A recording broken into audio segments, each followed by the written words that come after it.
होईन भिकारी पंढरीचा वारकरी, हाची माझा नेमधर्म मुखी विठोबाचे नाम, हेची माझी उपासना लागेन संताच्या चरणा, हाची माझा नेमधर्म मुखी विठोबाचे नाम।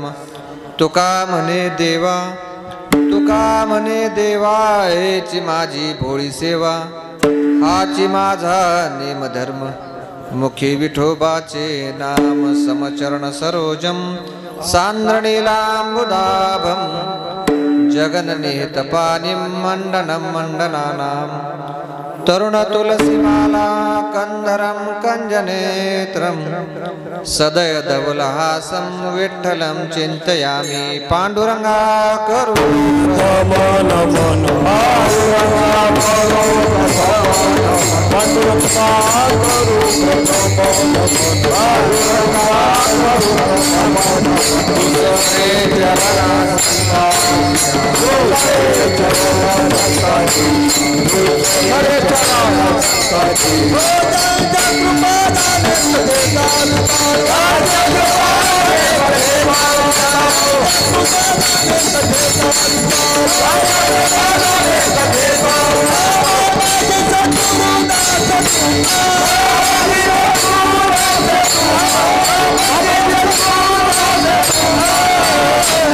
पांडुरंगा करू प्रथम नमन, दुसरे चरणा संताचिया, त्यांच्या कृपादाने कथेचा विस्तार। बाबाजी सद्गुरु दास तुका, ओम नमो ज्ञानेश्वरा। करुणा करा दयाळा, तुमचा अनुग्रह लादलो, पावन झालो चराचरी। नमो ज्ञानेश्वरा, नमो ज्ञानेश्वरा, नमो ज्ञानेश्वरा, नमो ज्ञानेश्वरा, नमो ज्ञानेश्वरा, नमो ज्ञानेश्वरा, नमो ज्ञानेश्वरा, नमो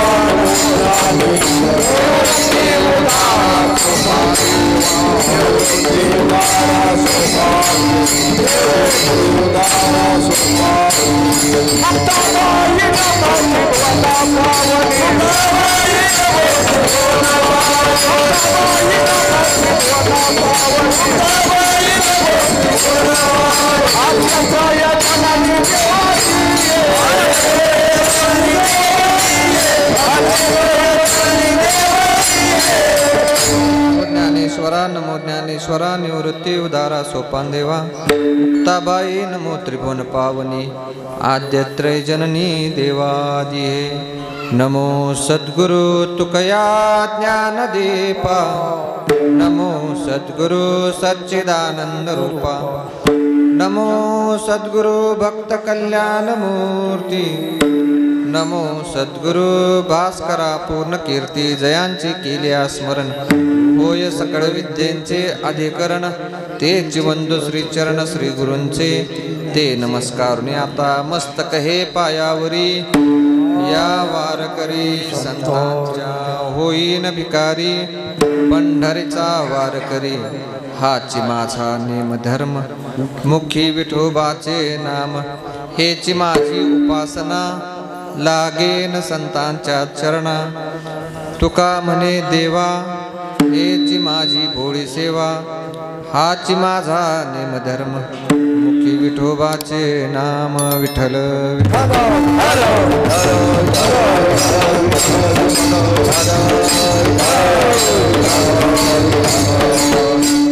होईन भिकारी, होईन भिकारी पंढरीचा वारकरी, हाची माझा नेमधर्म मुखी विठोबाचे नाम। प्रस्तुत प्राप्त ठिकाणी प्राप्त प्रसंगी सेवेकरता घेतलेला अभंग महान वैष्णव भक्त जगद्गुरु संत हृदय सम्राट श्री संत श्रेष्ठ तुकोबराय यांचा पंढरीपर अशा प्रकरणातील अभंग आहे। अभंगामध्ये सरळ सरळ भूमिका तुकोबराय मांडतात की बाबा रे, मला दुसऱ्या तिसऱ्या कशाची अपेक्षा नाही, भले एखादी गोष्ट प्राप्त करण्याकरता अशी गोष्ट सांगतात की ज्या गोष्टीच्या प्राप्तीकरता मला भिकारी जरी व्हावं लागलं तरी सुद्धा मी भिकारी व्हायला तयार आहे, परंतु ती गोष्ट मी प्राप्त करणार। कोणती गोष्ट? तर मी पंढरीचा वारकरी होणार। पंढरीचा वारकरी झाल्यानंतर करणार काय? तुकोबराय सांगतात की मी माझा नेमधर्म सांभाळणार। कोणता नेमधर्म सांभाळणार? तुकोबराय सांगतात मी मुखी विठोबाचं नाम हा माझा जो नेमधर्म आहे तो मी सांभाळणार. बरं ठीक आहे, हा नेमधर्म सांभाळण्याकरता तुम्ही काही साधना व्रत उपासना करणार का? करणार. हाची माझा नेमधर्म मुखी विठोबाचे नाम, हेची माझी उपासना. तुकोबा म्हणतात की मी उपासना करणार. कोणती उपासना करणार? मी संत महात्म्यांच्या चरणापाशी विलीन होणार. संतांच्या चरणाला मी माझं सर्वस्व अर्पण करणार, ही माझी उपासना आहे. आणि एवढं सगळं सांगितल्यानंतर तुकोबा म्हणतात की बाबा रे, हे एवढं करतोय म्हणजे माझा काय मोठेपणा नाही, ही माझी भोळी सेवा आहे. तुका म्हणे देवा, हेची माझी भोळी सेवा, हाची माझा नेमधर्म, मुखी विठोबाचे नाम विठ्ठल.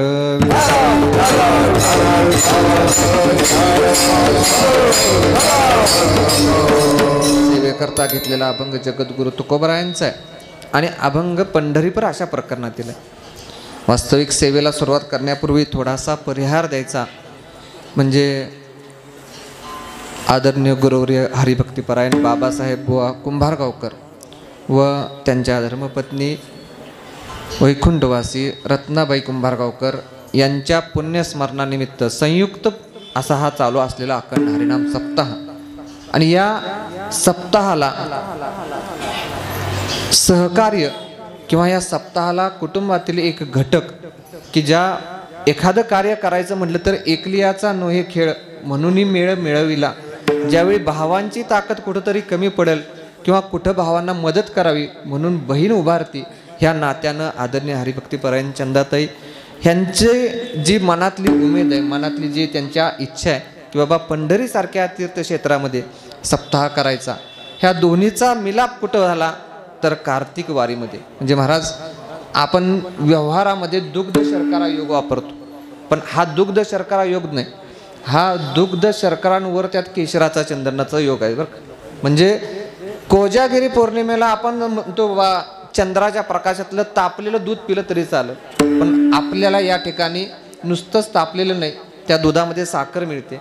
नुसतीच साखर नाही, त्या दुधामध्ये आपल्याला केशर पण टाकून मिळते. आणि नुसतंच साखर आणि केशर नाही, थोडंसं जायफळ पण टाकून मिळते. विठ्ठल.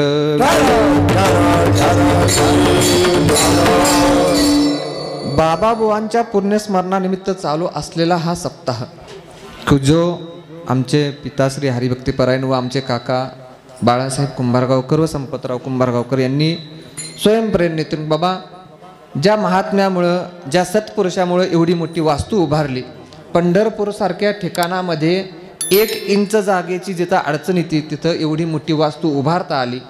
नुसतीच वास्तू उभारून थांबलं नाही, तर ज्या महात्म्याच्या मार्गदर्शनामुळं पंढरपूरपासून एक 10 किलोमीटर अंतरावर शेती घेऊन स्थायिक होता आलं. एवढंच करून थांबले नाहीत, तर कुटुंबातील 4 मुलं इंजिनियर करून राहिले. त्या 4 पैकी 2 मुलं परदेशात, 2 मुली आपापल्या घरी, परंतु 4 इंजिनियर. एवढी संपत्ती ज्या महात्म्यांमुळे आपल्याला प्राप्त झाली किंवा जेवढं ध्येय आपल्याला मिळालं, त्या महात्म्याच्या पुण्यस्मरणानिमित्त आपण त्यांचं काहीतरी देणं लागतं. महाराज, व्यवहारामध्ये आई वडिलांच्या प्रित्यर्थ वर्षश्राद्ध किंवा म्हाळाचा 15वडा किंवा अक्षय तृतीया या 3 वेळेस आपण आई वडिलांचं स्मरण करतो. जगतामध्ये साधारणतः आई वडिलांच्या स्मरणाप्रित्यर्थ अखंड हरिनाम सप्ताह करणं आणि त्या सप्ताहामध्ये ज्ञानेश्वरी पारायण, भागवत कथा, नामजप, हरिकीर्तन आणि हरिपाठ ह्या सगळ्याचा योग घडून आणणं सामान्य गोष्ट नाही. कुठंतरी बाबाबुवांचा आशीर्वाद आणि त्यांच्या मनातील इच्छा त्यांच्या मुलांमार्फत पूर्ण होते. आणि या इच्छेला महाराज कालपासून मला चंदाताई असं वाटतंय की बाबाबुवांना 3 नाही 4 मुलं, 2 मुली 2 मुलं, तुम्ही आमचे आत्या आणि हे 2 जण, ह्या 4घांच्या सहकार्यातून हा चालू असलेला सप्ताह. आणि या सप्ताहामध्ये दुसरा योग असा आहे की चंदाताईंनी ज्यावेळी पहिल्या वर्षी सप्ताह केला, आमच्या हरिभक्तीपरायण अशोक महाराज कराळे, अविनाश महाराज, माधव महाराज, आमच्या ह्या सर्व सहकाऱ्यांच्या सहकार्यातून चंदाताईंची आमची ओळख झाली. बाबा भैया महाराज, आम्हाला सप्ताह करायचा आहे, पंढरीसारख्या तीर्थक्षेत्राच्या ठिकाणी आम्हाला हरिनाम सप्ताह, भागवत कथा करायची आहे, काय हरकत नाही, तुम्ही म्हणाल तसं. हा ज्यावेळेस त्यांनी पहिला सप्ताह केला, त्यावेळी पहिल्या सप्त्याला त्यांनी सांगितलं की भैया महाराज, फक्त 1च सप्ताह करायचा होता, मनात 1च सप्ताह करायची इच्छा होती, परंतु पहिला सप्ताह एवढा जोरात झाला, आता माझी इच्छा आहे सलग 12 वर्ष सप्ताह करायचं. त्याच ठिकाणी ठरलं. आता हे 10वं वर्ष आहे महाराज. पहिल्या वर्षी ठरलं की चंदाताईंनी अखंड 12 वर्ष सप्ताह करायचा. आता चंदाताई तुम्ही म्हणताय की आता 10 वर्ष झाली. परवा दिवशी बोलता बोलता राजाभाऊ मला बोलले की 10 वर्ष झाली, 2 वर्षच आमचा सप्ताह, 2 वर्षानंतर आमचं तप पूर्ण होईल. पण ती गोष्ट सोपी नसते. जसं आपण घडीवर घडी चढत जातो ना, 12 घड्या, की रांजण काय म्हणतात ते आमच्या भागात, पातेल्यावर पातेला 12 पातेला ठेवत गेली ना, ती पातेला परत उतरावी पण लागतात. म्हणजे अर्थ कळला असेल तर बघा, नाहीतर अजून पुढून सांगतो विठ्ठल विठ्ठल.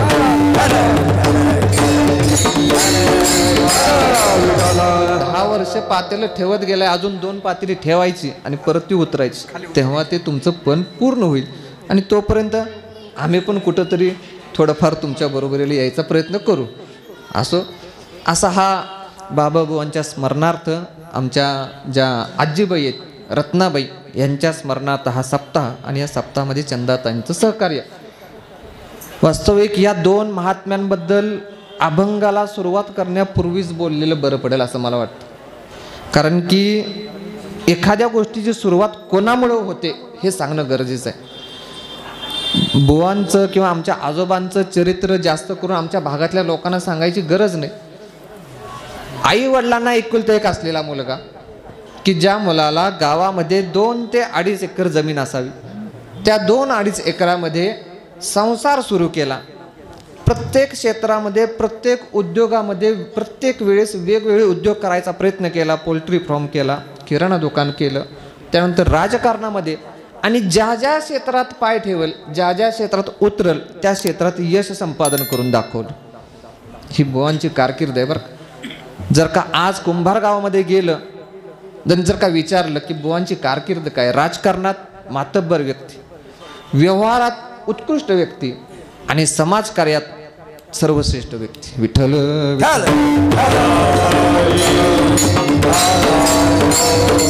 अशा बुवांना एक थोर परंपरा लाभली होती की ज्यांचे पूर्वज ज्ञानोबारायांच्या पालखी सोहळा काढताना पालखी सोहळ्याचे जे जनक आहेत हैबत बाबा, या हैबत बाबांच्या बरोबर, वास्तविक आता हैबत बाबांचा इतिहास असा आहे, हैबत बाबा मूळचे कराडा भागातले, कराडा भागाजवळ जे आरफळ म्हणून गाव आहे त्या भागातले आरफळकर.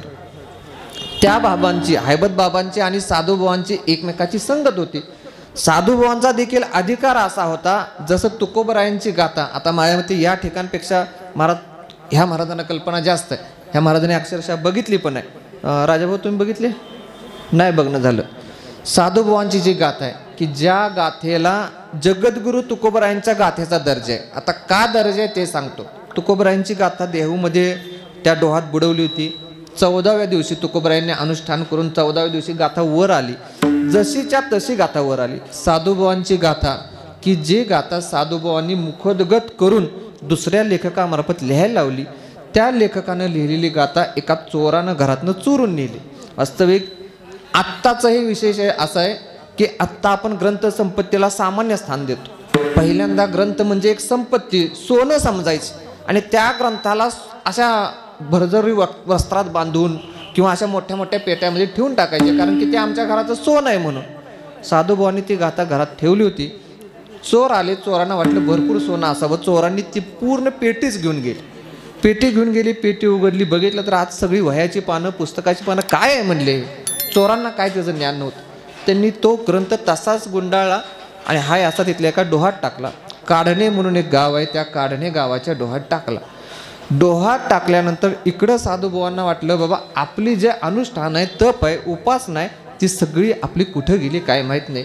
साधूबाबांचा दिवस रात्र त्यांना चैन पडना, अन्न पाणी सगळं त्याग केलं. 7व्या दिवशी त्या काढणे गावामध्ये एक कोळी बांधव राहत होता. त्याच्या स्वप्नात आलं की त्या डोहामध्ये एक गाथा आहे, ती गाथा वर काढ. त्या कोळ्यानं डोहामध्ये जाळं टाकलं, त्या जाळ्यातनं ती गाथा वर काढली. वर काढल्यावर त्याला बाबा कळलं की बाबा आपल्या स्वप्नात आलंय, पण काय आहे बघूया म्हणून त्यानं ती गाथा उघडून बघितली. महाराज, जी गाथा 7 दिवस पाण्यात डोहात तळाला राहते, ती गाथा 7व्या दिवशी उघडून बघितल्याबरोबर जशी आहे तशी, एकही अक्षर पुसलेलं नाही, अशा अवस्थेत त्या कोळ्याला सापडली.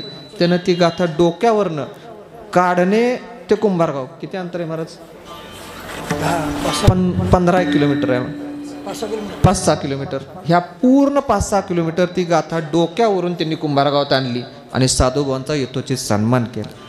महाराज एवढा मोठा अधिकार ओळखून हैबत बाबांनी साधूबाबांना सांगितलं की साधूबाबा तुम्ही मोठे अधिकारी पुरुष आहेत, तुम्ही पालखी सोहळा जो निघतो त्यामध्ये वारकऱ्यांचं जे काम आहे अखंड काम कोणतं आहे तर हरिकीर्तन, एका दिवसाचा कीर्तनाचा मान तुम्हाला देतो.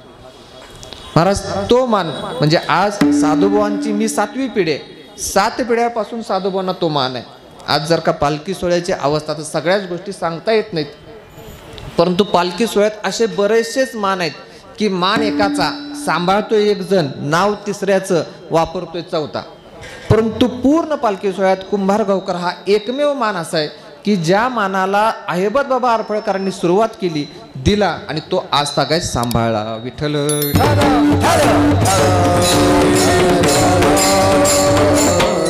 मग ह्या वंश परंपरेमध्ये बाबा बुवांचा जन्म झालता, आमच्या आजोबांचा जन्म झालता, ज्यांना आम्ही दादा म्हणतो. त्यांनी जन्म झाल्यावर विचार केला की नुसतंच आपल्याला संसार घर करून चालणार नाही, आपल्याला आपली परंपरा सांभाळली पाहिजे. त्या काळी आमच्या पंजोबांची परिस्थिती किंवा मानसिक स्थिती व्यवस्थित नसल्या कारणानं आमच्या दादांनी निर्णय घेतला की पंढरपूरमध्ये जे आपलं घर आहे त्या घरी जायचं, त्या घरी बांधकाम करायचं आणि आपल्या मुलांना नातवांना तिथं स्थायिक करायचं. दादा या ठिकाणी आले. त्यांनी माझ्या अंदाजाप्रमाणे आमचे वडील 10वीत, आमचे काका 7वीत आणि आमची आत्या 5वीत, हे तिघजण एवढ्या इयत्तेत असताना त्यांना तिथून आणून इथं स्थायिक केलं. स्वतः कुंभारगावात राहिले. वडिलांवर पूर्ण जबाबदारी सोपवून दिली. कसं सांभाळायचंय तू ठरव, कुठं कमी पडेल तिथं मी पाठीमाग उभारतो, ह्या भावनेतनं त्यांना इथं स्थायिक केलं आणि आजोबा कुंभारगावला जाऊन राहिले. 5 वर्ष मुलाची परीक्षा घेतली. मुलगा घर कसं सांभाळतोय, कसं काढतोय, काय करतोय, कुठं पैसा वापरतोय, कुठं पैसा वापरतोय, कुठं काढतोय, कुठं करतोय, सगळं बघितलं. कमी पडेल इथं हाक मार, हे 5 वर्ष बघितलं. नंतर स्वतः इथं आले. इथं आल्यानंतर त्यांच्या लक्षात आलं की आता आपलं घर स्थायिक झालंय, परंतु नुसतं परमार्थावर आपल्याला जगायचं नाही. आजकाल परमार्थावर जगणारी बरीचशीच माणसं आहेत, परंतु त्या हेतू लक्षात ठेवून त्यांनी इथून 10 किलोमीटर अंतरावर जमीन घेतली की जी जमीन जायला वाहन नव्हती.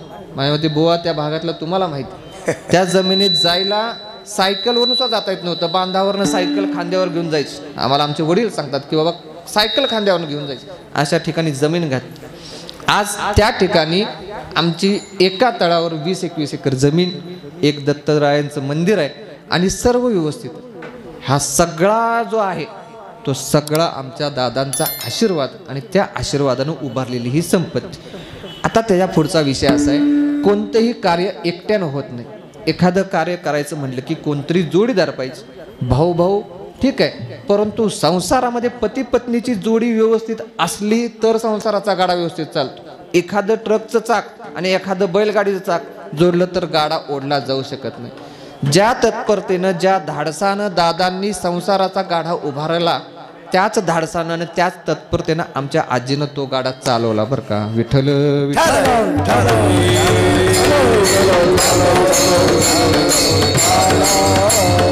आजीचं महत्व असं आहे, लहानपणी मी म्हण ऐकली, अजून पण ती म्हण असेल, माय मरून मावशी जाऊ.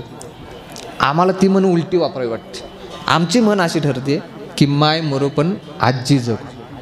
आणि ते झालं बरं का. काही गोष्टीमुळे आमच्या मातेचं ज्यावेळी निधन झालं, अगदी स्वतःच्या मुलाचा सांभाळ कमी, परंतु नातवाला मुलाप्रमाणे सांभाळणारी एकमेव आमची आजी होती. मला ती सरळ सरळ म्हणायची की मला भैया हा माझा नातू नाही, भैया माझं पोरग आहे आणि त्या हिनं तिनं मला सांभाळलं. आज तिचंच हे तपश्चर्याचं फळ आहे की एवढा मोठा समाज आहे, एवढा मोठ्या समाजामध्ये मी आपल्या पुढे सेवा करायला उभारलोय आणि हा पूर्ण समाज केवळ त्यांचं चरित्र ऐकण्याकरता शांत चित्तानं बसलाय. विठ्ठल विठ्ठल.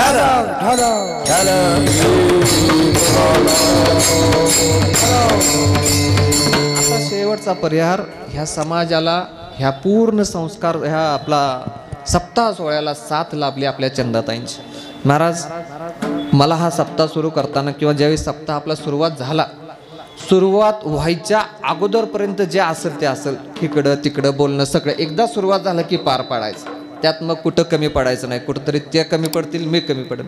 परंतु हा सप्ताह ज्यावेळी सुरुवात झाला त्यावेळी एका मला जाणकार व्यक्तीने म्हटलं की असं कसं काय, तुम्ही घरात सप्ताह भागवत कथा महिलेची. म्हणलं बाबा रे, ज्या ठिकाणी तुला राष्ट्रमाता जिजामाता चालते, जिजाबाई जिथं चालते, महिलांना शिक्षण देणारी महात्मा ज्योतिबा फुलेंची पत्नी जिथं चालते, आणि त्याच्याही पुढे जाऊन मी सांगतो की मला आमच्या चुलत्यांच्या मुखातून ऐकू आलेला किंवा ऐकण्यात आलेला आणि सगळ्यांना माहिती आहे असा प्रसंग आहे की आमची जी जेजुरीची कीर्तन परंपरा आहे, ती जेजुरीची कीर्तन परंपरा आमच्या पणजीनं म्हणजे आमच्या आजीच्या सासूनं, दादांच्या आईनं हातात काठी घेऊन कीर्तनकार उभा करायचा आणि पाठीमागं काठी घेऊन बसायचं. कोण आडवं येतंय बघा. म्हणजे जी परंपरा सांभाळायला एक महिला सक्षम ठरते त्या ठिकाणी आम्ही म्हटलं काय हरकत नाही, आम्ही असं दुजाभाव मानणार नाही, काय हरकत नाही. म्हणून चंदाताईंचं सहकार्य. महाराज आज या ठिकाणी आम्ही शाळा चालवतो, माझी मंडळी शाळा सांभाळते. शाळेमध्ये साधारण 40-45 मुलं आहेत. एखाद्या मुलांना आगाऊपणा केला, एखादा मुलगा ऐकत नसला, माझी मुलगी मंडळी मागं पुढं बघत नाही, समजावून सांगते आणि दुसऱ्या क्षणाला धपाटा मारते. धपाटा मारल्यावर रडणारं ना ऐकणारं पोरगं ऐकतं. इथं जवळजवळ 60-70 माणसं आहेत, रडणारी नाहीत, रुसणारी भांडणारीच आहेत. आता ह्यातल्यांना धपाटा कोणाला मारायचा, बरं धपाटा मारून पार कसं पाडायचं, साधी गोष्ट नाही. ह्या सगळ्यांना खेळीमिळीनं सांभाळत न्यायचं, सप्ताह सोहळा पार पाडायचा आणि जाताना रिकामं जायचं नाही, भावाकडनं खना नारळाची ओटी घेऊन जायचं. हे सगळ्यात मोठं काम. विठ्ठल विठ्ठल.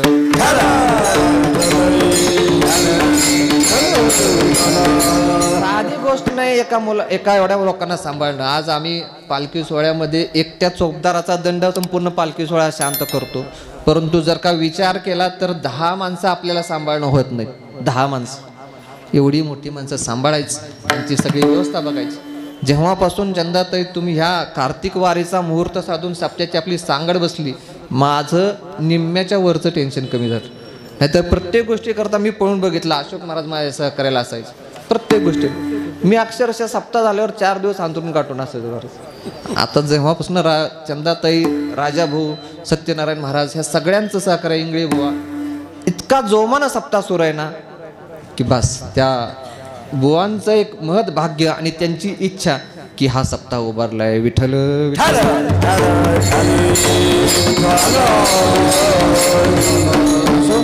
थोडासा जसा जमला, थोडासा म्हणण्यापेक्षा जरा जास्तच दिला वाटतं. जसा जमला तसा परिहार सांगितलेला आहे. सेवेकरता घेतलेला अभंग जगद्गुरु तुकोबरायांचा आहे आणि पंढरीपर अशा महात्म्याचा आहे. पंढरीचं महत्त्व वर्णन करणार आहे.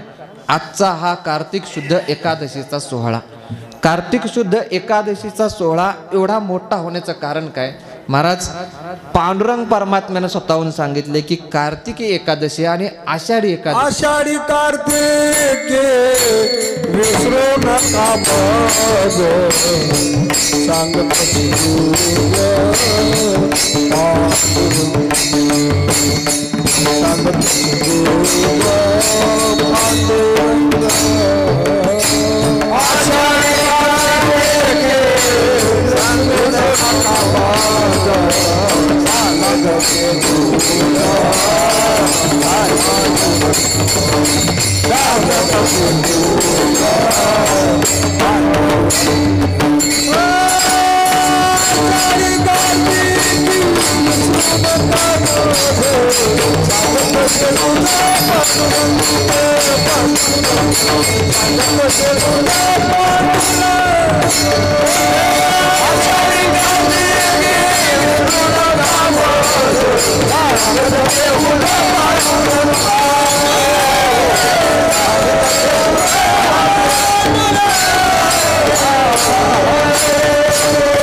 आषाढी कार्तिकी विसरू नका मज सांगतसे गुज पांडुरंगा. महाराज पांडुरंग परमात्म्याला एक साधक विचारला, बाबा देवा तुला कोणाची आवड आहे रे? तर मला भक्त आवडतात. बरोबर, ठीक आहे, तू म्हणशील भक्त आवडतात, मग त्या भक्तांनी काय रोज उठून तुझ्या पशीच बसायचं का? खायचं प्यायचं काय बघू द्या का नको? पांडुरंगानं भक्तांकरता सांगितलं, भक्तांनी एकादशीची वारी करावी, दशमीला यावं, एकादशीला हरिकीर्तन करावं, द्वादशीला एकादश सोडून घरी जावं. एखादा साधक त्याच्यापेक्षा जरा हुशार निघाला. तो म्हणला, देवा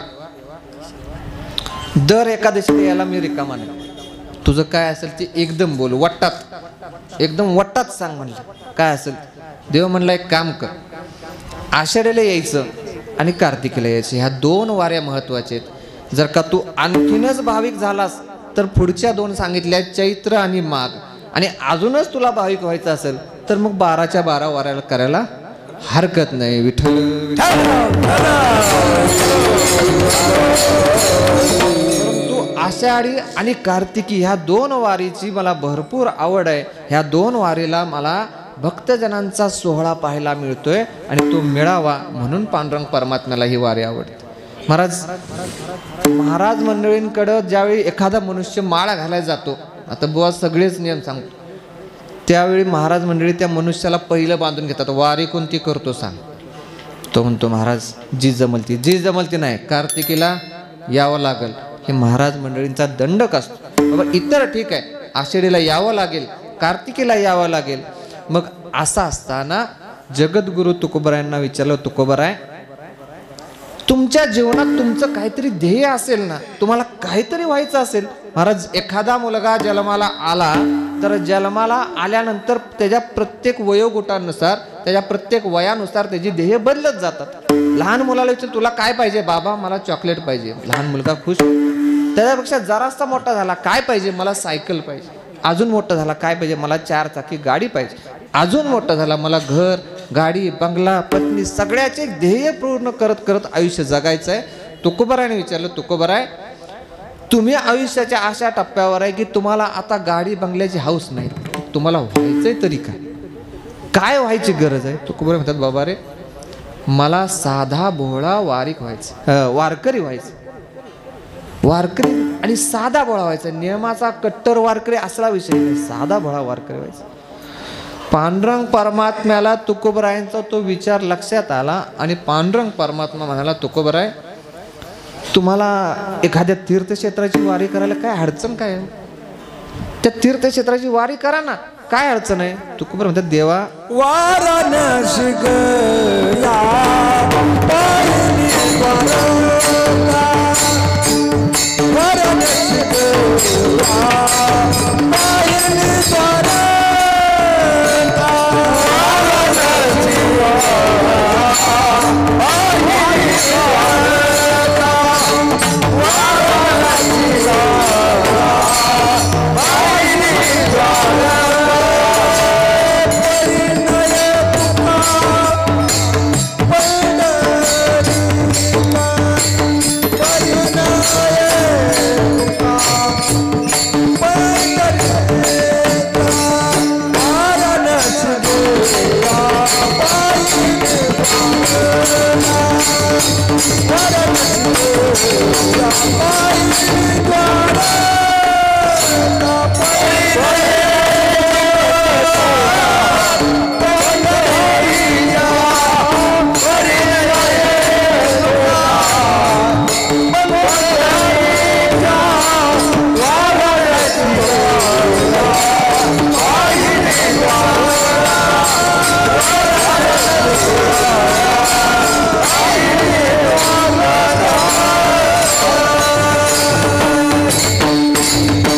वाराणसी गया पाहिली द्वारका. मी बघितले देवा, तुम्हाला बाकीच्या तीर्थक्षेत्राबद्दल सांगू नको, हितली वारी करा, इकडं जावा, असा देव करा, काय सांगू नको.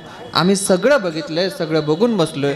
परंतु सगळ्यापेक्षा श्रेष्ठ काय असेल तर आमची पंढरी आहे.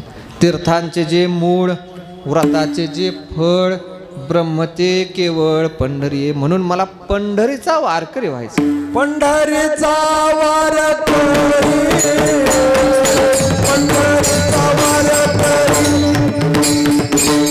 पंढरीचा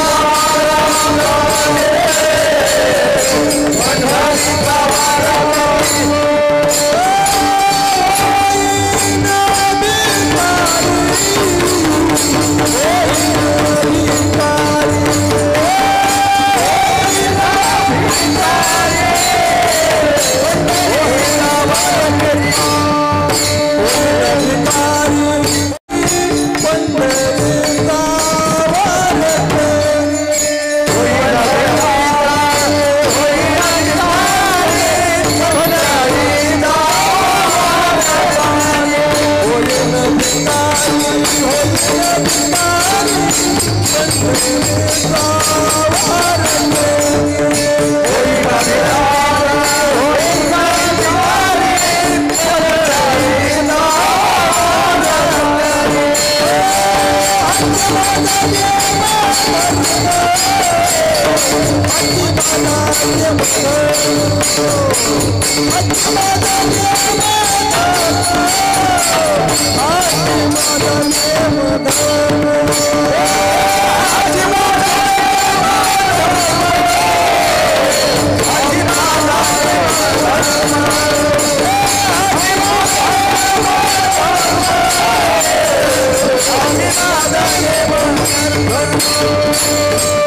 पंढरीचा वारकरी व्हायचं.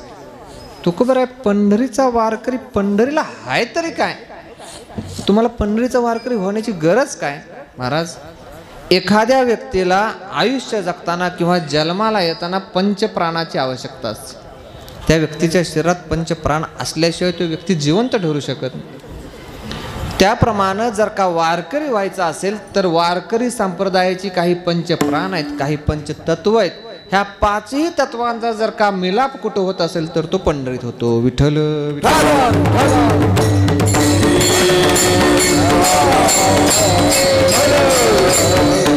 आता ऐका, ज्या लोकांना कार्तिक वारी आपण करतो किंवा आपण कार्तिक वारी करून घरी गेलो असा ज्या लोकांचा समज आहे त्यांनी फक्त हे सगळे निकष स्वतःला कितपत लागू पडतात त्याची खात्री करा.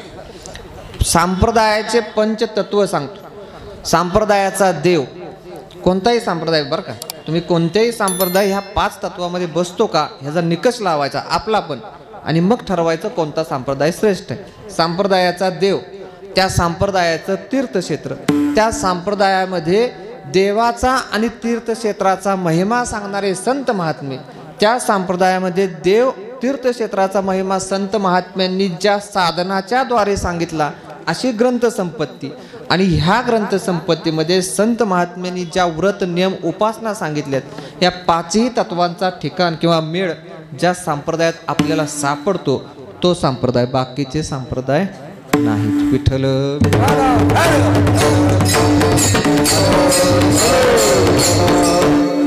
आता बाकीच्या संप्रदायावर टीका नाही करायची, आपल्याला फक्त आपल्या वारकरी संप्रदायाचं महत्त्व सांगायचं. वारकरी संप्रदायाचा देव महाराज, दिवसागणिक देव बदलणारी जात आता निर्माण झाली.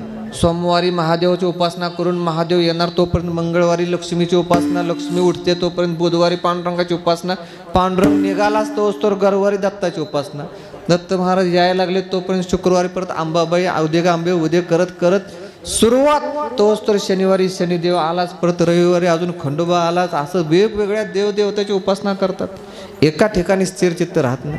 काल माझ्यामध्ये ताई तुम्ही कथेमध्ये बोलला की आपलं मन लय चंचळ आहे, मन स्थिर राहत नाही. आपण येतोय तोपर्यंत तुमचं परळीत जाऊन येतं, आमचं कसं आहे आम्ही येतोय तोपर्यंत आमचं कुंभारगावात जाऊन येतं. एवढं मन चंचल स्थिर राहत नाही.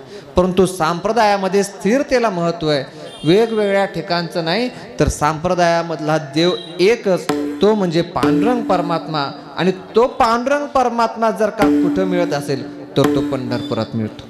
तुकोबराय म्हणतात ना की मला पंढरीचा वारकरी व्हायचा आहे, वारकरी व्हायचा आहे, वारकरी संप्रदायामध्ये मला यायचं आहे. कारण की वारकरी संप्रदायाचा जो देव आहे, वारकरी संप्रदायात जे मूळ आहे, वारकरी संप्रदायात जे अधिष्ठान आहे ते सगळं कुठं मिळतं तर पंढरपुरात मिळतं. म्हणून मला पंढरीचा वारकरी व्हायचा आहे. विठ्ठल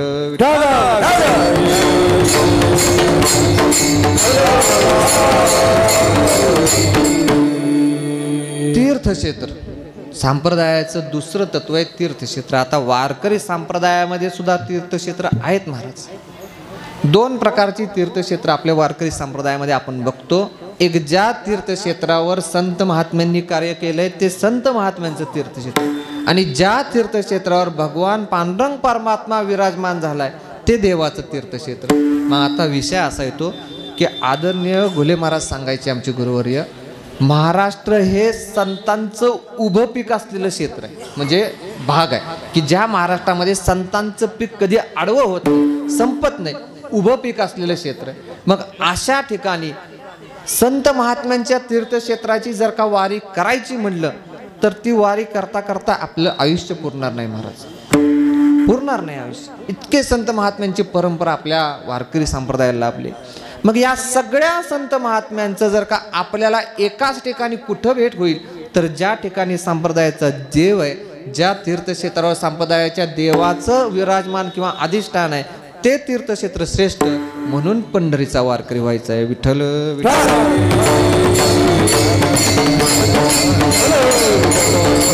तुकोबरायांच्या पूर्वी ज्ञानोबरायांचा आपला अवतार झालेला आहे, परंतु तुकोबराय आळंदीचा वारकरी असा उल्लेख केला नाही. तुकोबरायांनी पंढरीचा वारकरी असा उल्लेख केला, कारण की मगाशी एक चरण बोललो, तीर्थांचे जे मूळ, व्रतांचे जे फळ, ब्रह्म ते केवळ. पण महाराज हे पंढरी एवढं तीर्थक्षेत्र श्रेष्ठ आहे ना महाराज, एवढं श्रेष्ठ आहे, ह्या तीर्थक्षेत्राला यायची पण गरज नाही. आता तुम्ही म्हणाल महाराज यायची गरज नाही, जाऊ का परत? असं नाही. पंढरी तीर्थक्षेत्राचा महिमा सांगतो. एखादा अडचणीनं घरात राहिलाच, एखादा अडचणीनं, बरं का, मुद्दाम नाही, अडचणीनं घरात राहिला, त्यानं घरात बसून नुसतं पंढरी पंढरी म्हणलं तरी सुद्धा ह्या तीर्थक्षेत्राच्या दर्शनाचं पुण्य मिळतं. पंढरी पंढरी म्हणता पापाची बोहरी, पाप निघून जातं, एवढं पंढरी तीर्थक्षेत्र श्रेष्ठ. विठ्ठल विठ्ठल.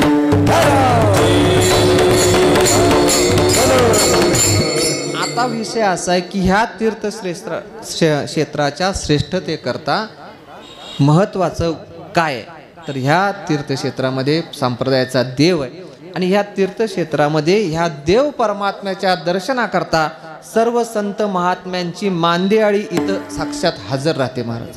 सर्व संत महात्म्यांची वाळवंटापासून महाद्वारापर्यंत सुरवरांची मांदी उभे जोडून वाळवंटापासून आणि महाद्वारापर्यंत. आता ते 7 मजली भरणं, गोपाळपूरपर्यंत जाणं ही नाही. दोन्हीच हात भरले धन्यवाद, अपार मिळाले वारकरी रे, अपार मिळाले वारकरी रे, वचनमनेती आणि वैकुंठा, आणि वैकुंठ, ही देखील पंढरी रे, ही देखील पंढरी रे, ही देखील पंढरी रे, ही देखील पंढरी रे.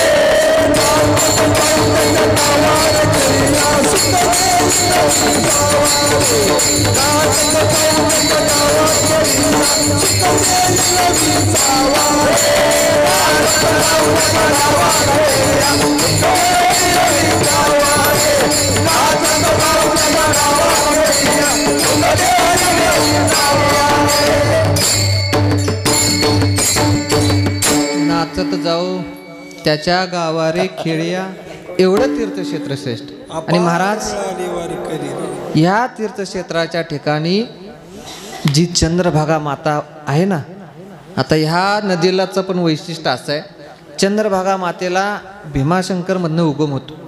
उगम पावल्यानंतर तिला भीमा नाव, आणि ती ज्यावेळी पंढरपूरच्या ह्या पंचकृषीला येते तोपर्यंत ती भीमा, पंढरपूरला वळसा करून पुढं जाते तोपर्यंत चंद्रभागा, आणि तिथून परत पुढं भीमा. महाराज हे तीर्थक्षेत्र एवढं श्रेष्ठ आहे. अवघीच तीर्थे घडती एक वेळा, चंद्रभागा डोळा देखील, चंद्रभागा डोळा देखल्या. बरं का, चंद्रभागेला जायची गरज नाही, चंद्रभागेला आंघोळ करायची गरज नाही, नुसतं जायचं. रेल्वे पुलावरनं चंद्रभागा बघितल्या बघितल्या सगळ्या तीर्थाचं. कोणी प्रयत्न करू नका, येऊन आंघोळ केली तरी हरकत नाही. विठ्ठल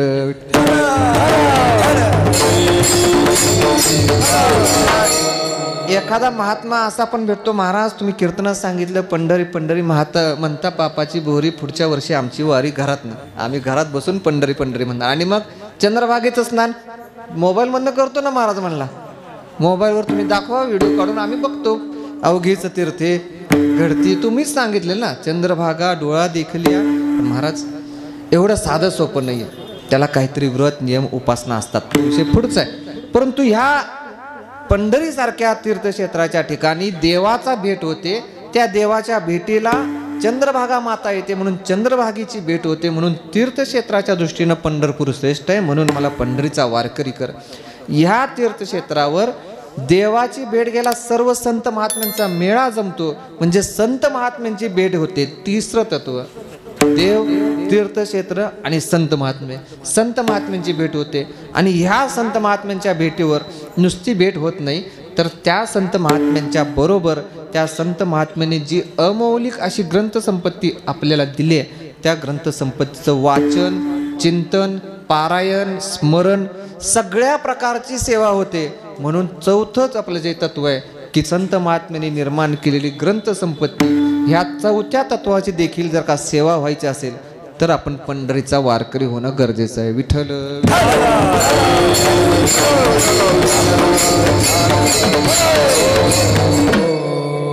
आदरणीय गुरुवर्य राम महाराज झिंजुरकीने सांगितलं होतं की प्रस्थानत्रयी वारकरी संप्रदायाची 3 ज्ञानेश्वरी, गाथा आणि भागवत. आता आपला विषय सांगतो. आपल्या ठिकाणी ज्ञानेश्वरी पारायण होते, भागवत कथा होते, हरिपाठ होते आणि संध्याकाळी गाथेमधल्या अभंगावर चिंतन होतंय. म्हणजे प्रस्थानत्रयीचं देखील आपल्याला ह्या ठिकाणी लाभ मिळतो. मग अशा या 4 तत्वांचं जर का आपल्याला समान किंवा आपल्याला फायदा मिळत असेल तर तुकोबाराय म्हणतात की मग मला पंढरीचा वारकरी व्हायचं. आता पुढचा विषय, तुकोबारायांनी ग्रंथ संपत्तीच्या आधारे वारकरी संप्रदायाचे जे काही व्रत नियम आणि उपासना घडवलेत किंवा सांगितलेत, ठरवून दिलेत, ह्याची जर का सेवा करायची असेल तर वारकरी होणं गरजेचं आहे. आणि तो वारकरी पंढरीचा व्हायचा आहे. म्हणून तुकोबाराय म्हणतात की मला पंढरीचा वारकरी. आता महाराज आपलं पहिल्या चरणाचा उत्तरार्ध झाला की बाबा पंढरीचा वारकरी होणं गरजेचं आहे. का गरजेचं आहे? ह्या 5 तत्वांचा लाभ होतो म्हणून गरजेचं आहे. परंतु पहिल्या चरणाच्या पूर्वार्धात तुकोबाराय सांगतात की बाबा रे, हे वारकरी पद प्राप्त करण्याकरता मी भिकारी झालो तरी चाल.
वारकरी होईल पण ह्याच्याकरता मी भिकारी झालो तरी चालेल. आता वास्तविक तुकोबारायांसारख्या महान व्यक्तीच्या मुखातून भिकारी हा शब्द येणं, तो पण स्वतः करता, जरा थोडं कुठतरी खटकतं. बाबा तुकोबाराय स्वतःला भिकारी म्हणून घेतात. वास्तविक भिकाऱ्याचं जीवन कसं असतं तुम्ही विचार करा. भिकाऱ्याला जवळ बसवून घ्यायचं सोडाच, परंतु भिकारी जवळून जरी जायला लागला तरी आपण रस्ता बदलून जातो. धिक्कारणे योग्य ज्या जीवनाचा आपण धिक्कार करतो त्या जीवनाला भिकारी जीवन म्हणतात. मग अशा जीवनाचा तुकोबाराय म्हणतात मी स्वीकार करतो. कारण की मला व्हायचं आहे काय, ते जीवन जरी मी स्वीकारलो तरी मला पंढरीचा वारकरी झाल्याशिवाय राहायचं नाही. होईन भिकारी पंढरीचा वारकरी. काय गरज काय आहे भिकारी व्हायची? आहे या अवस्थेमध्ये तुम्ही वारकरी होऊ शकत नाही. तुकोबाराय म्हणतात आम्हाला संपत्तीच्या दृष्टिकोनातून आम्हाला भिकारी नाही व्हायचं. 2 दृष्टिकोन, एक संपत्तिक आणि दुसरा मानसिक.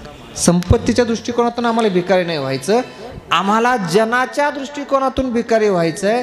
कारण काय? भिकारी व्हावया हेची आम्हा कारण, अंतरुणी जन जावे दुरी. आमच्यापासनं ह्या जनाचा दूर वियोग व्हावा.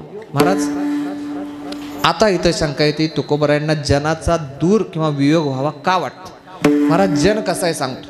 बऱ्याच जणांनी सांगितलं असेल, जन हे सुखाचे दिल्या घेतल्याचे, अंत हे काळीचे कोणी नाही. तात्पुरतं आहे. जोपर्यंत तुमच्याकडनं सुख मिळतंय तोपर्यंत जन तुम्हाला विचारणार आहे. जोपर्यंत अशोक महाराजांच्या हातून पक्वादाची सेवा घडते तोपर्यंत अशोक महाराजांना भैया महाराज विचारणार आहे. एकदा का अशोक महाराजांचे हात थकले की मग अशोक महाराज जय हरी भैया पण येतो. कारण की जन हे सुखापुरतं आहे महाराज. जनाला तुमच्याकडनं फक्त म्हणजे फक्त सुखच पाहिजे. जोपर्यंत तुमचे हात पाय चालतेत, जोपर्यंत तुमच्याकडनं व्यवहार सांभाळला जातोय, तोपर्यंत जन तुम्हाला सांभाळतं. आणि एकदा का व्यवहार सांभाळला गेला किंवा सांभाळता येत नाही असं कळलं की जन तुम्हाला अडगळीला टाकून देतं, सांभाळत नाही. जन हे सुखाचे दिल्या घेतल्याचे एक प्रसंग आहे. सकाळी सहज आपला डिजिटल मीडियामध्ये वाचण्यात आलेला प्रसंग आहे. म्हणजे वास्तविक ह्याला विरोधाभास आहे हा सगळा. जन हे सुखापुरतं असतं. आई वडिलांची सेवा मुलं, आई वडील जोपर्यंत चांगले बोलतेत, चालतेत, व्यवहार सांभाळते तोपर्यंत करतात. हे जरी सत्य असलं तरी काही काही मुलं असे देखील असतात. कसे असतात सांगतो. एक गृहस्थ 60-65 वर्षानंतर निवृत्त झाला. निवृत्त झाल्यानंतर त्यानं ठरवलं की आता काय नाही, दररोज सकाळी उठायचं, 4 ते 6 काकडा करायचा, 7 वाजता मारुतीच्या मंदिरात जायचं, 10 वाजेपर्यंत तिथं बसायचं, 10 वाजता आलं की सोनाच्या हातनं गरम गरम चहा प्यायचा, नाश्ता करायचा, 11 ते 12, 12-12:30पर्यंत टी व्ही बघणे, 12:30ला सुनेनं केलेला स्वयंपाक जेवायचा, दुपारी विश्रांती घ्यायची, संध्याकाळी हरिपाठ, रात्री परत चहा पिऊन जेवण करून विश्रांती. दोघांनीही ठरवलं आता आपल्याला आपला मुलगा आणि सून आपली सेवा करतील. योगायोगानं त्या व्यक्तीची पत्नी मरण पावली. निवृत्त झाला 6 महिन्यानंतर ती पत्नी मरण पावली. त्या व्यक्तीच्या लक्षात आलं की बाबा आता आपण एकटेच आहेत, आपल्या एकट्याचा तर आपल्या मुलासुनांना भार नाही. मग काय हरकत नाही. मग त्या व्यक्तीचं दिनक्रम ठरला, उठायचं, आवरायचं, बाहेर जायचं. एखाद्या वेळेस आता सून आणि मुलगा दोघं पण नोकरीला, दोघांची पण सकाळी उठल्यापासून 10च्या आत नोकरीला हजर व्हायची गडबड. आणि गडबड होण्याकरता आता हा जो प्रसंग आहे ह्याचा आणि आपल्या ह्याचा संबंध नाही, परंतु काही गोष्टी सांगितल्या पाहिजेत. ती गडबड होऊ नये म्हणून ह्या वडिलांनी काय करायचं, उठायचं, आपल्या आपल्या हातानं चहा करून प्यायचा. एक दिवस हा वडील उठला, स्वयंपाकघरात गेला. स्वयंपाकघरात गेल्यानंतर त्यांनी चहा ठेवला. चहा ठेवल्यावर तो चहा थोडासा त्या किचन कट्ट्यावर सांडला. सांडल्यानंतर सुनबाई उठून आली. सुनबाईनं बघितलं की बाबा चहा सांडलेले. तिने जरा थोडी चिडचिड केली. दुसऱ्या दिवशी सकाळी मुलगा म्हणला, बाबा तुम्ही रूममध्येच थांबत जावं, तुमचा चहा नाश्ता मी स्वतः तुम्हाला रूममधून आणून देते.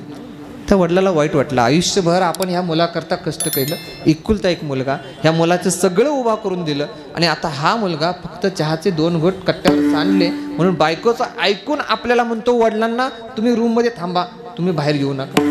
तो वडील दुसऱ्या दिवशी उठला, सकाळी चालत चालत चालत जरा शतपावली करायला गेला.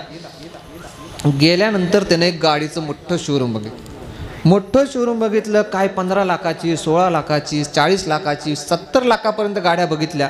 बाहेरनं काचेच्या बाहेरनं बघत बघत बघत चालला होता आणि त्या पूर्ण शोरूमच्या एका कोपऱ्यात एक गाडी राहिली. प्रत्येक गाडीवर काही त्या किमती लावल्या होत्या आणि त्या कोपऱ्यातल्या गाडीवर मात्र किंमत नव्हती. जुनी जमान्यातली गाडी होती, परंतु पुसून झाडून व्यवस्थित असे रंग वगैरे करून ती गाडी ठेवली होती. त्या माणसाला वाटलं काय भानगड आहे, शोरूम तर नव्या गाडीचं आणि शोरूममध्ये जुनी गाडी, काय विषय. तो तसाच पुढे गेला. परत येताना त्यानं परत बघितलं. त्या कंपनीचा मॅनेजरच्या लक्षात आलं की बाबा हा माणूस येता जाता गाडी बघतोय. त्याने विचारलं, बाबा तुम्हाला काय पाहिजे, तुम्हाला कुठली गाडी घ्यायची आहे का, ही 40 लाखाची आहे, ही 60 लाखाची आहे. तो म्हणला, बाबा मला पाहिजे काय नको आहे, माझी इच्छा होती गाडी घ्यायची, पण मला आता गाडी घ्यायची परिस्थिती नाही, गरज पण नाही, फक्त मला एक प्रश्न पडला आहे की उत्तर दे. त्या माणसानं त्या गाडीच्या शोरूमच्या मालकाला प्रश्न विचारला, बाबा रे तुझ्या शोरूममध्ये 70 1 कोटीच्या गाड्या एका बाजूला आहेत आणि त्या कोपऱ्यामध्ये एकदम वेगळ्या ठिकाणी एक गाडी उभा करून ठेवलीस, कशा करता ठेवलीस. त्या मुलानं दिलेलं उत्तर महत्त्वाचं. तो मुलगा म्हणला, बाबा तुम्हीच हा प्रश्न विचारताय, ती जी गाडी आहे ना, ती गाडी माझ्या वडिलांनी घेतली होती, त्या गाडीची किंमत नाही, ती गाडी माझ्या वडिलांनी घेतली होती. काही गोष्टी अशा आहेत की ज्या जुन्या झाल्या तरी त्या गोष्टींना एका साईडला जरी ठेवलं तरी त्यांचं वैभव कमी होत नाही. तसंच एखाद्या ठिकाणी काही मुलं आईवडिलांचा तिरस्कार करत असतील, परंतु काही मुलं असे असतात की ज्या मुलांच्या मनात हा विचार असतो की आपले आईवडील आता जास्त धावपळ न करता एका ठिकाणी निवांत बसून राहावेत, म्हणून त्या मुलं आईवडिलांना एक वेगळं स्थान निर्माण करतात. विठ्ठल विठ्ठल. आपला विषय हा चालला होता की जन हे सुखाचे दिल्या घेतल्याचे. काही काही लोकांचा समज असा होतो की बाबा मुलं वेगळा दर्जा देतात, किंमत नाही. काय तसं नसतं. निदान जास्त लांबचं नाही सांगत, आपल्या वारकरी संप्रदायातली वारकरी घराणे जे आहेत ना, त्या घराण्यातली मुलं वडलं तर आई वडिलांची किंमत कमी होईल असं कुठंच वागणार नाहीत आणि किंमत कमी कुठंच करणार नाहीत. विठ्ठल विठ्ठल.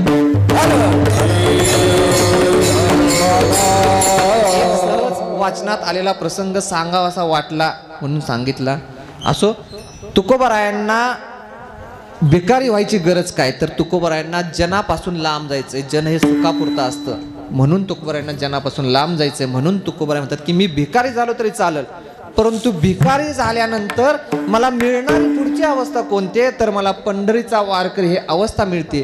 ती अवस्था स्वीकारण्याकरता मी भिकारी झालो तरी चालेल, भले भिकारी होईन पण मी पंढरीचा वारकरी झाल्याशिवाय राहणार नाही. आता तो साधक तुकोबाराय म्हणतो, तुकोबाराय तुमचं तर भरपूरच त्याग दिसतोय की हो, पंढरीचा वारकरी झाल्याशिवाय राहणार नाहीत, भिकारी झालं तरी चालेल, परंतु हा वारकरी होण्याकरता तुमच्या आयुष्यामध्ये तुम्ही कुठली तरी नियमधर्म पाळला असेल ना, काहीतरी नियमधर्म केला असेल ना. तुकोबाराय म्हणतात, बाबा रे माझ्या आयुष्यामध्ये कुठलाच नियमधर्म नाही, एकच आणि एकुलता एकच नियमधर्म आहे, अभंगाच्या दुसऱ्या.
हाची माझा नेमधर्म मुखी विठोबाचे नाम. आता वारकरी संप्रदायाचे नेमधर्म एवढे कडक आहेत महाराज.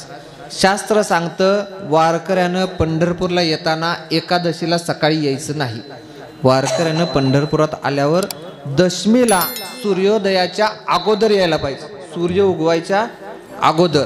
बरं, येऊन नुसतं राहायचं नाही, तर आल्यानंतर सूर्यास्ताच्या अगोदर भोजन केलं पाहिजे. एकदा नाश्ता चहा टोस्ट खारी असला नाही, सूर्योदयाच्या अगोदर जेवण करायचं. दशमी दिवशी हरिनाम कीर्तन सोहळा करायचा.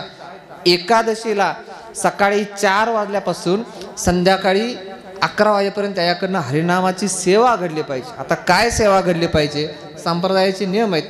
काकडा आरती, पारायण, गाथा भजन, नामस्मरण, नामजप, भागवत कथा, हरिपाठ, कीर्तन, ह्या सगळ्या नियमात बसलो ना 11 बरोबर वाजतात. ते सगळे नियम केले पाहिजेत. हे सगळे एकादशीचे, आज एकादशी आहे बघा, ह्यातला कुठला नियम तुम्ही पाळलाय किंवा पुढचे कोणते पाळणार आहेत, हे सगळे नियम पाळताना एक गोष्ट मात्र लक्षात ठेवायची, हे सगळे नियम निरंकार करायचे. म्हणजे काहीही न खाता पिता हे सगळे नियम केले गेले पाहिजेत. एक शास्त्र सांगतं रात्री 11 ते पहाटे 4 एकादशी दिवशी उभा राहून जागर व्हायला पाहिजे. उभा राहू ना, फडकऱ्यांचा नियम आता हा इथं सुरू होतो. पहाटे 4 पर्यंत उभा राहून जागर झाला की 4 ते 6 काकडा आरती व्हायला पाहिजे. बुवा पालखी सोहळ्यामध्ये असंच आहे ना, बरोबर का? 4 ते 6 काकडा आरती व्हायला पाहिजे. 6 ते 7 तुम्हाला विश्रांतीचा वेळ आहे. 7ला द्वादशीची पंगत बसवायची, द्वादशीचं भोजन करायचं.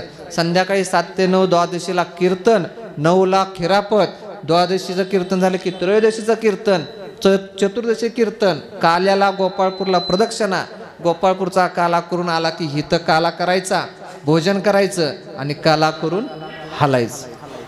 वारकऱ्याचे नियम आहेत. आता आपण ठरवायचं ह्या सगळ्या नियमाचा मिलाप कुठं करायचा. तुकोबाराने विचारलं, तुकोबाराय सगळंच सोडून द्यायचं आणि वारकरी व्हायचं म्हणताय ना, तर हे सगळे नियम सांभाळायचे कसे? आम्हाला तर राहायला AC शिवाय चालत नाही, आम्हाला खायला हॉटेलशिवाय परवडत नाही, मग आम्ही करायचं काय? सामान्य वारकऱ्यांच्या मध्ये तर आमचा मेळच बसत नाही, आमच्या शर्टची इस्त्री मोडते, आम्ही बसू शकत नाही, काय करायचं? तुकोबार म्हणतात, बाबा तू कसा का असनास. आजकालचे महाराज लोक असे आहेत महाराज, त्यांना एकादशी दिवशी शर्टला 4 वेळा बदलतात दिवसात, 4दा बरेचसेच महाराज म्हणतात, आणि शर्टची इस्त्री पण मोडून देत नाही. तुकोबार सांगतात, ह्या सगळ्या नियमात तुला बसायचं नसेल ना, एक सोपा नियम सांगतो, सोपा, सगळ्यात सोपा, त्याला तुला काहीच करायची गरज नाही. कोणता? तर तू पांडुरंग परमात्म्याचं नाव घे. हाची माझा नामधर्म, मुखी विठोबाचे नाम. जर का नाव घेतलं तर त्या नामस्मरणासारखा सोपा नियमधर्म कोणताच नाही. नामसंकीर्तन साधन पै सोपे, सगळ्यात सोपं साधन कोणतं असेल तर नामस्मरण. तो साधक म्हणतो, तुकोबाराय मान्य केलं, नामस्मरण सगळ्यात सोपं आहे, परंतु नियमधर्म सांभाळला तर झालं का हो? काहीतरी उपासना आमच्या आयुष्यात पाहिजे का नाही? नुसताच नियमधर्म सांभाळला, आम्ही नामस्मरण पांडुरंगाचं घ्यायचं आणि एकादशी दिवशी बटाटे वडे खायचे, कुणी सांगितलं? चालतंय का तसं? तुकोबार म्हणतात, ना बाबा तसं नाही चालत. नामस्मरण जर का पांडुरंग परमात्म्याचं घेत असलास तर त्या पांडुरंग परमात्म्याचं नामस्मरण घेण्याकरता तुला जे भाग पाडतात ना, त्या संत महात्म्याच्या चरणावर लीन होणं हीच तुझी उपासना आहे. 3ऱ्या चरणात हेची माझी उपासना, हेची माझी उपासना,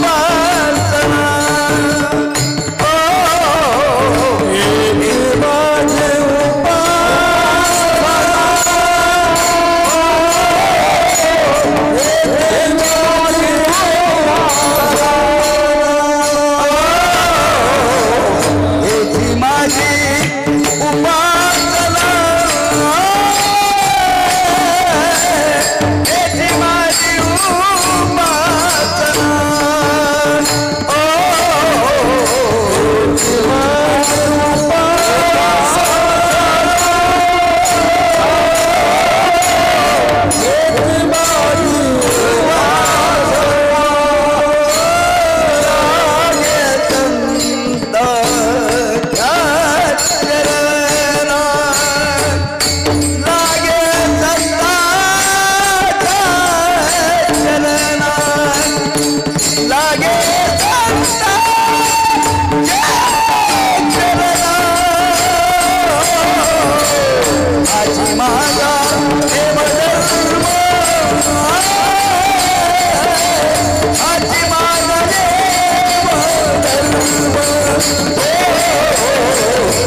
माझी उपासना लागेन संतांच्या चरणा. महाराज तुकोबाराय सांगतात साधी उपासना आहे. 12 वर्ष तपश्चर्या करा, संसार सोडा, गृहस्थाश्रम सोडा, संन्यास घ्या, अजून काय काय करा, असलं काय गरज नाही. एकच गोष्ट करा, संतांच्या चरणाशी लीन व्हा. महाराज 2-3 गोष्टी आहेत.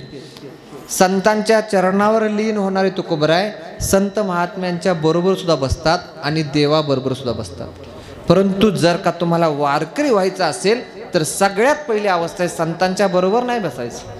संतांच्या बरोबर नाही बसायचं, देवाच्या बरोबर नाही बसायचं. जर का वारकरी व्हायचं असेल तर संतांच्या चरणाला स्पर्श करायचा, चरणाजवळ बसायचं. विठ्ठल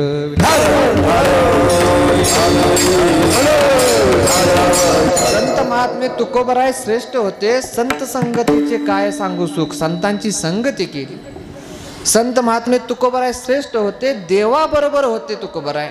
परंतु तुकोबाराय वारकरी होण्याची पहिली पायरी सांगतात की तुला संतांच्या चरणाजवळ बसलं तरच तू वारकरी होऊ शकतो. हेची माझी उपासना लागेन संतांच्या चरणा. महाराज वारकरी झाले, पंढरीचे वारकरी झाले, देव परमात्म्याचे वारकरी झाले, पांडुरंग परमात्म्याचं नामस्मरण केलं आणि संतांच्या चरणाजवळ लीन झाले. आज आळंदीमध्ये फक्त 4 वर्ष राहणारा महाराज आपल्या वडिलांना फोन करून बोलतो, मी अमुक अमुक महाराज बोलतो. मी एका माणसाचा फोन असाच ऐकला सहज. मागच्या कार्तिकीला आळंदीत गेलतो, 2 वर्ष झाली ते आळंदीत राहून त्याला. आणि त्यानं फोन केला वडिलांना, हा बाबा. ते वडील आपले साधे शेतकरी, साधा बारका फोन, ज्यावर काय नाव वगैरे येत नव्हतं. हा कोण बोलतंय? त्यानं सांगितलं मी भैया महाराज बोलतो. मी त्याच्या तोंडात बघितलं, काय अडचण काय? म्हटलं कुठं काय नाही, वडिलांशी बोललो. म्हटलं अरे तू वडिलांना तुझी ओळख काय सांगितली? म्हटलं मी माझ्या वडिलांना मी महाराज बोलतो. म्हटलं अरे तुला ज्यानं महाराज केलं त्यालाच म्हणतो तुम्ही महाराज बोलतो.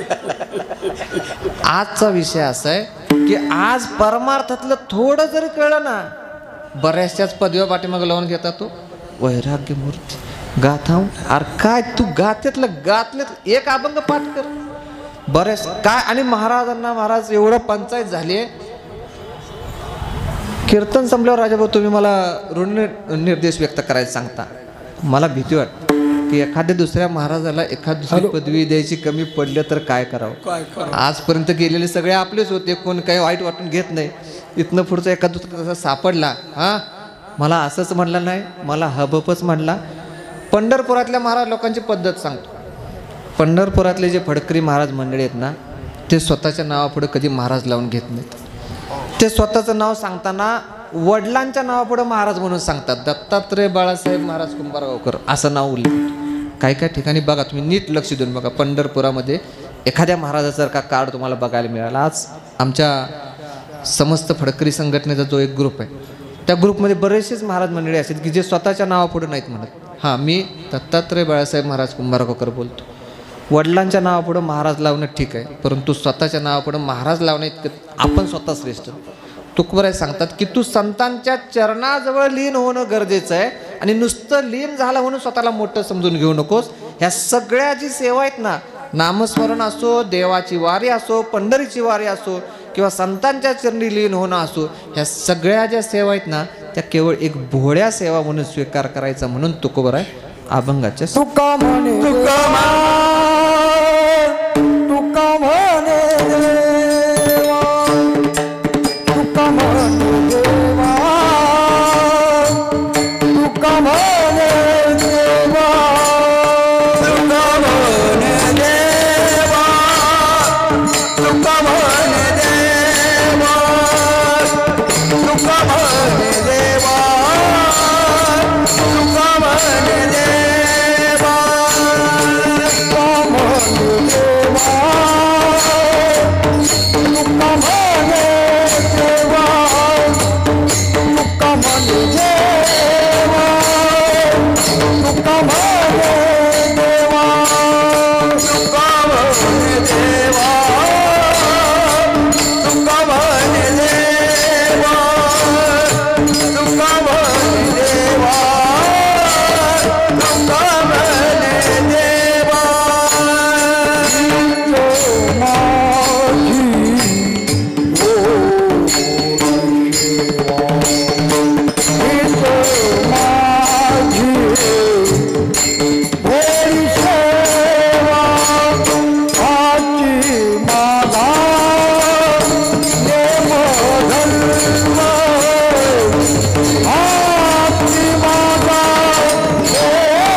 होईन भिकारी पंढरीचा वारकरी, हाची माझा नेमधर्म. की विठोबाचे नाम महाराज. जगद्गुरु तुकोबरायांच्या अभंगावर चिंतन करता करता आपण तुकोबरायांना भिकारी व्हायची गरज काय, तर पंढरीचा वारकरी होणं गरजेचं आहे, म्हणून भिकारी झालो तरी चालेल इथपर्यंत आलो. वारकरी झाल्यानंतर काय होईल, तर हाची माझा नेमधर्म, वारकऱ्याचे नेमधर्म सांभाळीन, मुखी विठोबाचे नाव घेईन, हे तुकोबरायांनी सांगितलं. मुखी विठोबाच्या नाम घेताना काय करताल, उपासना काय कराल, तर तुकोबराय सांगतात संत महात्म्यांच्या चरणावर लीन होईन ही माझी उपासना असेल. आणि ही उपासना करताना ह्या सगळ्या गोष्टीला तुकोबरायांची विनम्रता दाखवत तुकोबराय सांगतात ह्या सगळ्या माझ्या आहेत त्या भोळ्या सेवा आहेत. महाराज तुकोबरायांच्या अभंगावर चिंतन करतोय, अभंग तुकोबरायांचा आहे.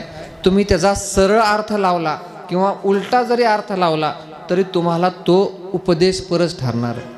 आता आपण वरून बघत आलो, होईन भिकारी पंढरीचा वारकरी, सरळ पहिला आपण अर्थ बघत आलो. थोडासा जर का आपण उलटा विचार केला तर एक साधक तुकोबरायांना म्हणतो, तुकोबराय आज तुम्ही पांडुरंगाचे परमप्रिय भक्त आहात, तुम्हाला ही अवस्था प्राप्त कशी झाली. तुकोबराय सांगतात, बाबा मी परमप्रिय जरी भक्त असलो तरी मी काय पांडुरंगाची भक्ती नाही, पांडुरंग परमात्म्याची सेवा केली, मग मला त्या अवस्थेला पोहोचायचं आहे. मग तू पांडुरंग परमात्म्याची सेवा कर, पांडुरंग परमात्म्याची म्हणजे पंढरीचा वारकरी हो, आणि ही सेवा वास्तविक जर का अहंकार ठेवून केलास तर तू वारकरी होणार नाहीस. तुझी सेवा करणार आहेस ना ती एक भोळी सेवा आहे असं मनात ठेव.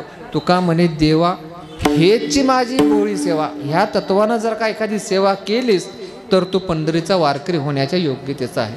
तो म्हणतो तुकोबराय मी सेवा करतो, परंतु काय करू, झाडं घेऊन पंढरपुरातले रस्ते झाडू, का झाडू घेऊन पंढरपुरातला कचरा उचलू, काय सेवा काय करू, कुठं सेवा करू, एखादं ठिकाण सांगा. बरं म्हणतात तुला भोळी सेवा करायची आहे ना, साधी सोपी भोळी सेवा सांगू, सांगा. तो साधक तुकोबारायांना साधी सोपी भोळी सेवा ज्यावेळी विचारतात, तुकोबाराय तिसऱ्या चरणात ती भोळी सेवा सांगतात. कोणती? तू संत महात्म्यांच्या चरणाजवळ नुसता पडून राहा, करू काहीच नको, नुसता पड, जाऊन तुझं कल्याण होणार आहे, तू वारकरी होशील. हेची माझी उपासना लागेन संतांच्या चरणाजवळ जाऊन नुसतं पड. महाराज एक प्रमाण असं आहे की संत महात्म्यांच्या नानीचा किडा झालो तरी चालेल, पण कोणाच्या? संत महात्म्यांच्या नानीचा. तुकोबाराय म्हणतात तुला सेवाच करायची आहे ना, संत महात्म्यांच्या चरणाजवळ जा.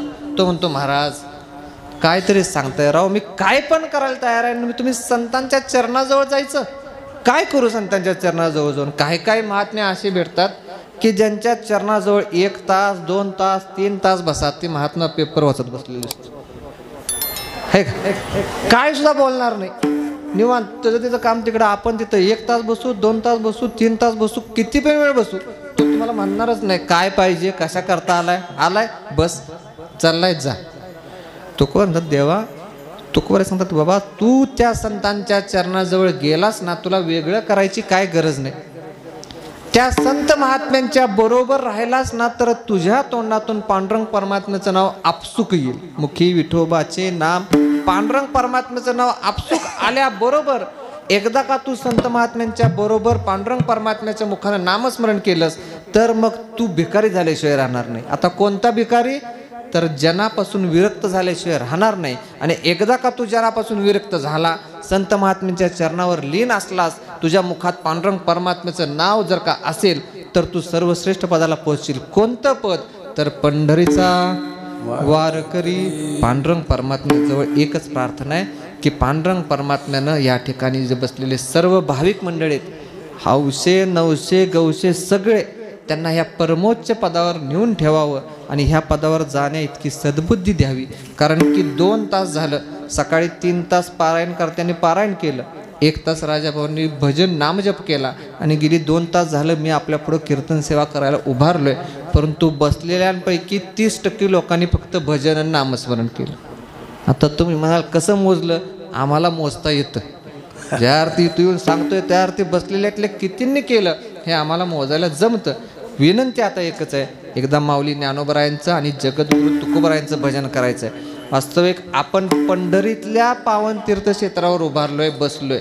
महाराज ही जी भूमी आहे ना, ही भूमी बाबाबुवांच्या ह्यानं पावन तर झालेच, परंतु गेली 10 वर्ष चंदाताईंची भागवत कथा आणि त्याचबरोबर माझ्या मते आमचे किनगावचे शिवाजी महाराज यांचं 7 वर्ष झाली ना महाराज, गेली 7 वर्ष कार्तिक आषाढी वारीत भागवत कथा, कार्तिक वारीमध्ये चंदाताईंची भागवत कथा होते आणि शिवाजी महाराजांची आषाढी वारीत भागवत कथा होते. वर्षातून 2 वेळेस या ठिकाणावर भागवत कथा होते. अशा या पावन तीर्थक्षेत्राच्या ठिकाणी, पावन ठिकाणी आपण बसलोय.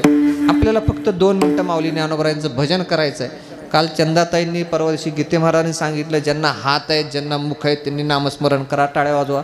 मी अजिबात कोणाला काय सांगणार नाही. ज्यांना वारकरी व्हायचं आहे त्यांनी हात वर करून माऊली ज्ञानोबारायांचं भजन करायचं. एकालाही मी म्हणणार नाही हात वर करा. वारकरी व्हायचं त्यांनीच करायचं. ज्यांचे हात खाली असतील त्यांनी गपचूप फराळ करायचा, दुपारी बंगत दुसऱ्या दिवशी जेवायचं आणि घर गाठायचं. बघू आता कोणाकोणाला वारकरी व्हायचं. 1 2 3 4 5. अरे वा, ज्ञानेश्वर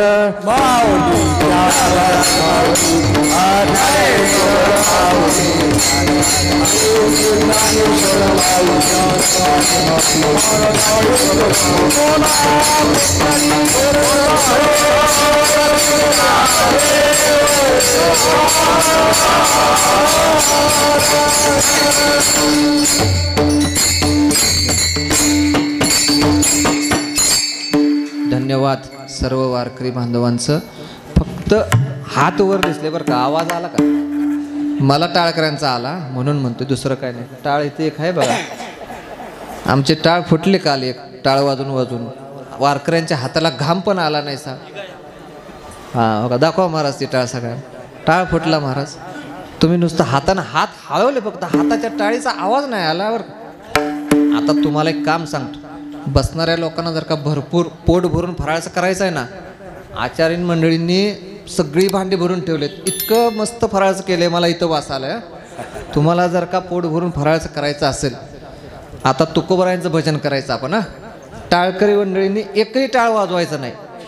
तुम्ही सगळ्या बसलेल्या लोकांनी हातानं टाळी आणि मुखानं तुकोबरायांचं भजन करायचं. एकटे राजाभाऊ भजन करतील, आम्ही कुणीही बोलणार नाही. आणि ह्यांच्या मागं बसलेल्या लोकांचा आवाज पाहिजे, उभारलेल्या लोकांच्या माईकमधनं आवाज येणार नाही.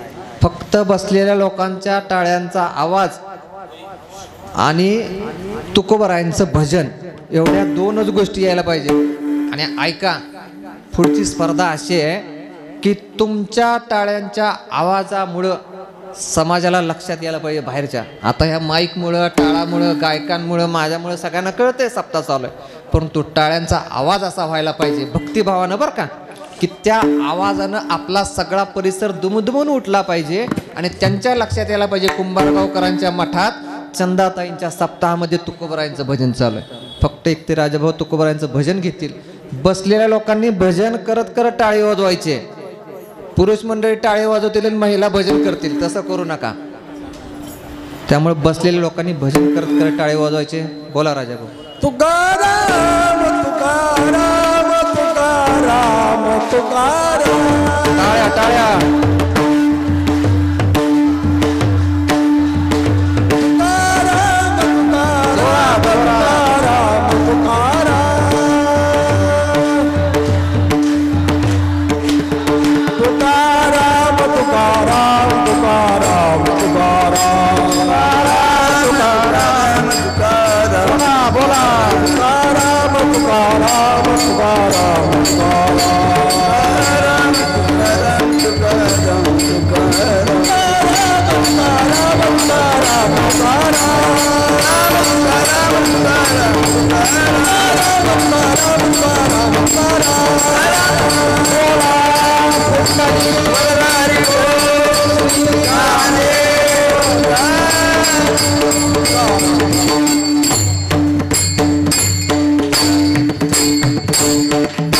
झालेली सेवा पांडुरंग परमात्मा, माऊली ज्ञानोबराय, जगद्गुरु तुकोबराय, ज्या थोर संत महात्म्यांच्या वंश परंपरेमध्ये जन्माला आलो असे साधुबुवा, ज्या थोर संत महात्म्यांच्या पुढं सेवा करण्याचा योग आला असे तुम्ही सर्व संत महात्मे, ज्या थोर संत महात्म्यांमुळे किंवा ज्या थोर व्यक्तींमुळं आज आपण या ठिकाणी सेवा करायला उभारलो, अशा चंदाताई महाराज, ज्या महात्म्यांच्या सहकार्यानं आदरणीय हरिभक्तीपरायण राजाभाऊ महाराज, आमचे कुंभारगावचे महाराज, त्यानंतर इंगळेबुवा, सत्यनारायण महाराज, सर्व संत महात्म्यांच्या सहकार्यानं उभारतोय. ज्या महात्म्यांच्या संगतीत घडलो अशा अशोक महाराज, अविनाश महाराज, ह्या सर्व संत महात्म्यांच्या आजचं हे एकलियाचा नोही खेळ पहिल्यांदाच बोललो. एकटा जर का मी म्हणलो असतो तर आज हे एवढं करू शकलो नसतो, म्हणजे आज आपल्या पुढे उभा राहू सुद्धा शकलो नसतो. परंतु सर्व जे जीवनपट झाला त्या सर्व जीवनपटामध्ये सर्व गुरुवर्यांचे आशीर्वाद, सहकारी मंडळींची कौतुकाची थाप आणि अनमोल असं सहकार्य, बरं का, सहकारी मंडळींचं अनमोल, की जे आज तागायत नव्हे पूर्ण आयुष्यभरात विसरलं जाणार नाही असं सहकार्य या सर्व संत महात्म्यांच्या चरणी आजची ही सेवा समर्पित करतो.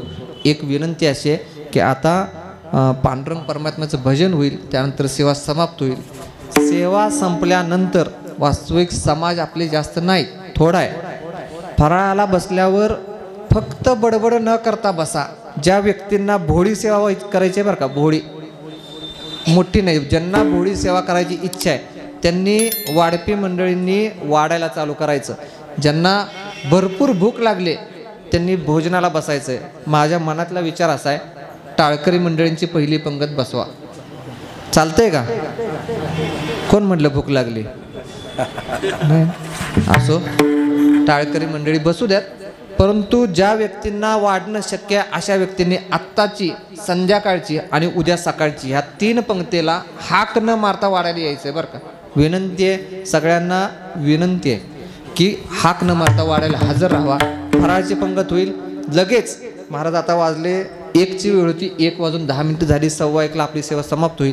बरोबर 2:15ला कथा सुरू होईल, लगेच कथा सुरू होईल. त्यामुळे सगळ्यांनी बसा. ज्यांना वाढायचं आहे त्यांनी स्वतःहून वाडा हाक मारायला लावू नका. विठ्ठल जय जय.